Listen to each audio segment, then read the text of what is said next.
देखिए आज हम लोग पढ़ेंगे नया टॉपिक एक relation between electric current and drift velocity, यानी हम लोग रिलेशन निकालेंगे ड्रिफ्ट वेलोसिटी में और इलेक्ट्रिक करंट में। बहुत ही इंपॉर्टेंट है ये, इससे क्वेश्चन न्यूमेरिकल भी आते हैं एग्जाम में और आपका थ्योरेटिकल भी आते हैं, ऑब्जेक्टिव भी आते हैं। बढ़िया से देखिए, जैसे मान लीजिए कि कोई कंडक्टर है, ठीक है, तो कोई कंडक्टर है तो इसका एक क्रॉस सेक्शन एरिया यहाँ से यहाँ काट लेते हैं, ठीक है।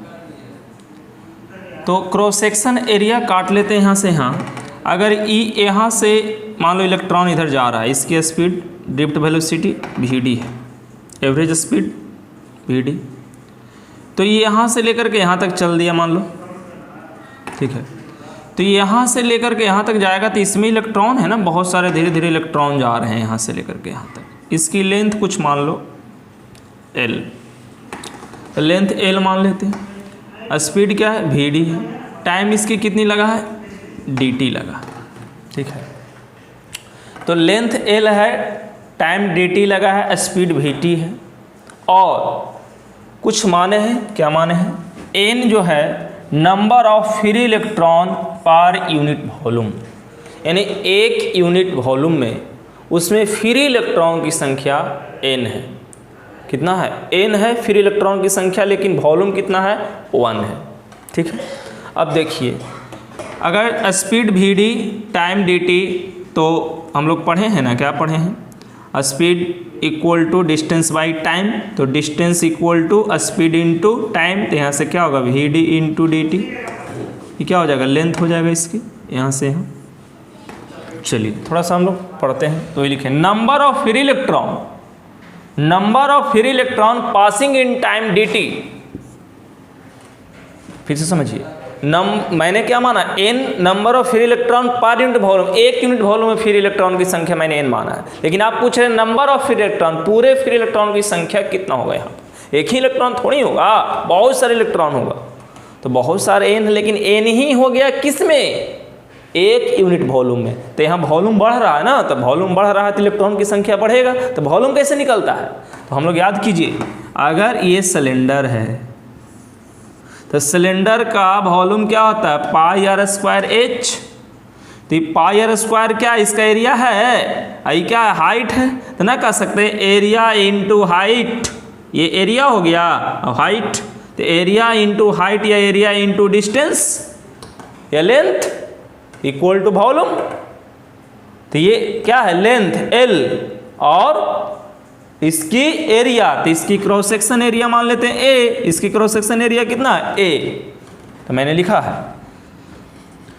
Number of free electron passing in time dt, माने dt समय में नंबर ऑफ फ्री इलेक्ट्रॉन कितना इलेक्ट्रॉन पास करेंगे, तो मैंने लिखा number of electron in length l, माने जितना l लेंथ में होगा उतना ही पास करेंगे। उसी को क्या बोलेंगे number of electron in volume, यानी l लेंथ में number of electron in length l, माने यहाँ से यहाँ l लेंथ जाने में जितना लगेगा तो उसी को कहा सकते number of electron in volume भी कहें या जो भी कहें वॉल्यूम भी।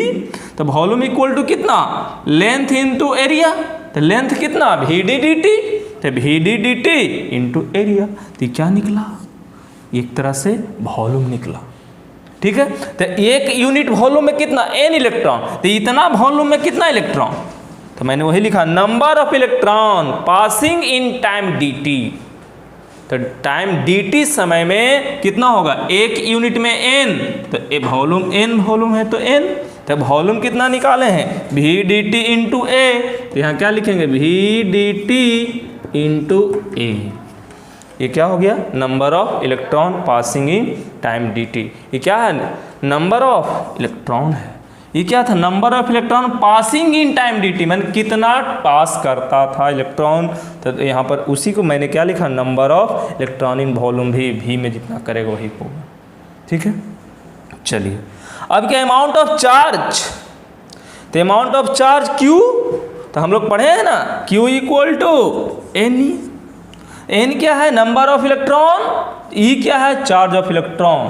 तो ये लिखा number of electron into charge of electron. तो नंबर ऑफ इलेक्ट्रॉन ये वाला कितना n vd dt a into e, क्या निकला, Q इक्वल टू, समझ में आया, बढ़िया से इसको नोट कर लीजिएगा। ठीक है, आगे हम लोग यहाँ पर कुछ लिखते हैं। Hence current I equal to क्या होता है, Q बाई टी होता है ना, Q बाई टी, तो टाइम की जगह कितना है dt, तो कितना होगा, Q की वैल्यू कितना है n V D D T A into E बटा D T, D T D T cancel, तो क्या होगा I इक्वल टू, देखो N V D A E होगा ना, देख रहे हो ना, तो ये क्या आया, रिलेशन आया। और थोड़ा बढ़िया से लिखो, I equal to N E A V D, तो देखो ये क्या है, करंट है, ये क्या है, ड्रिफ्ट वेलोसिटी है, ये क्या है, इलेक्ट्रिक करंट है, ये क्या है, ड्रिफ्ट वेलोसिटी है। ठीक है, तो यही रिलेशन निकालना था, relation between electric current and drift velocity. Note कर लो इसको। ठीक है, जैसे जैसे नोट किए हैं वैसे ही आप नोट करें, वीडियो को पीछे करके नोट करें। ज़्यादा दिक्कत हो, परेशानी हो तो वीडियो को पीछे करके नोट कीजिए और वीडियो को बार बार देखिए, समझ में ज़्यादा आएंगे आपको। ठीक है,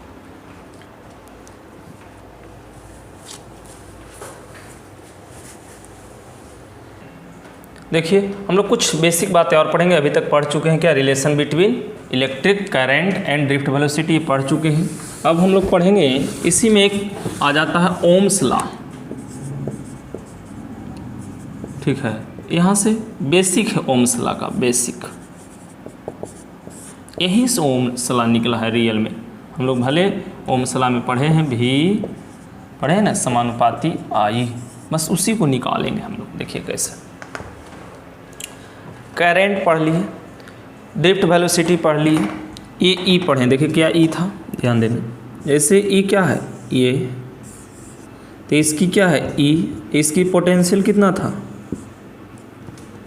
भी, तो याद होगा आपको 12th क्लास के इलेक्ट्रोस्टैट माइनस डी वी बटा डी एक्स, इलेक्ट्रिक फील्ड और पोटेंशियल के बीच में रिलेशन, इसको हम लोग पढ़ चुके हैं। तो ये भी क्या है, पोटेंशियल है, डी एक्स क्या है, लेंथ है, तो इसकी लेंथ कितना माने थे एल, और ई है क्या, इसकी इलेक्ट्रिक फील्ड, तो यहाँ से क्या हो जाएगा ई इक्वल टू होगा ना, अगर माइनस लेंगे तो माइनस भी, और लेंथ है तो कितना वी बाई एल, मैग्नीट्यूड में लेंगे तो क्या होगा E equal to V by L, तो मैंने सिर्फ मैग्नीट्यूड में लिया है ना, तो इसको भी निगेटिव आता है, इसको भी निगेटिव आता है, इसको भी निगेटिव लिख सकते हैं, कोई दिक्कत नहीं है, माइनस में भी लिख सकते हैं, नहीं भी माइनस में लिख सकते हैं। तो ये सब हम लोग जानते हैं, ई बराबर कितना माइनस वी बाई एल। अब इधर आइए, तो अभी तक मैंने इलेक्ट्रिक करंट और ड्रिफ्ट वेलोसिटी के बीच में रिलेशन निकाले थे।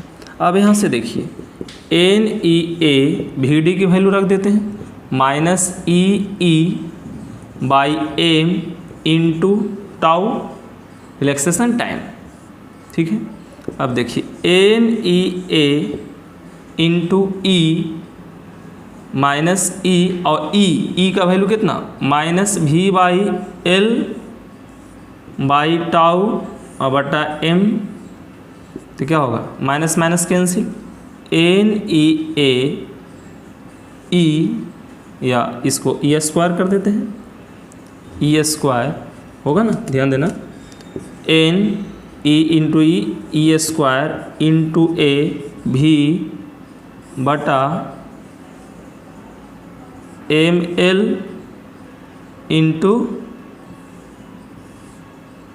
टाउ कह सकते हैं, आई इक्वल टू, कोई दिक्कत, तो बस यही चीज़ दिमाग में रखना है थोड़ा सा। अब देखिए इसमें भी क्या है, पोटेंशियल है, इसको थोड़ा सा आगे पीछे भी कर सकते हैं, I equal to N E square tau into A, tau को अंदर कर रहे हैं तो ए इंटू टाउ बटा एम एल इंटू भी। ठीक है, तो ये सारे टर्म है क्या, इसको पहले बारीकी से समझ लें हम लोग। देखिए आई क्या है, इलेक्ट्रिक करंट है, ठीक है, इलेक्ट्रिक करंट है।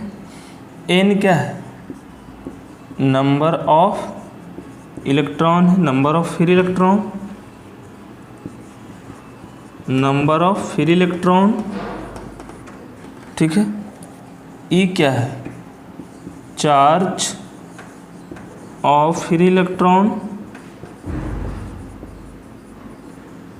चार्ज ऑफ इलेक्ट्रॉन भी लिख सकते हैं, ठीक है। फिर क्या है, ए क्या है, cross section area,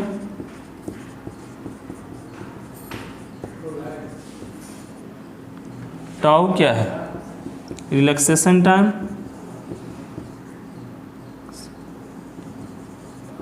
relaxation time. L क्या है,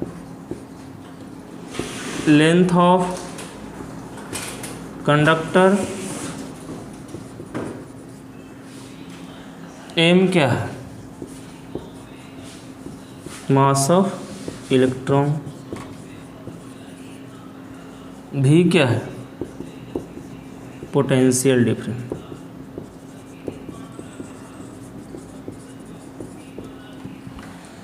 गौर कीजिएगा तो एन कांस्टेंट है, ये चार्ज भी कांस्टेंट है, एरिया भी कांस्टेंट है, ये भी कांस्टेंट है, ये भी कांस्टेंट है, ये भी कांस्टेंट है।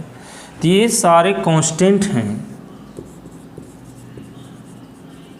ठीक। तो ये सारे क्या हैं, कांस्टेंट हैं। तो यहाँ से क्या होगा, आई समानुपाती भी हुआ, आई समानुपाती भी। तो यही तो होता है ओम्स लॉ,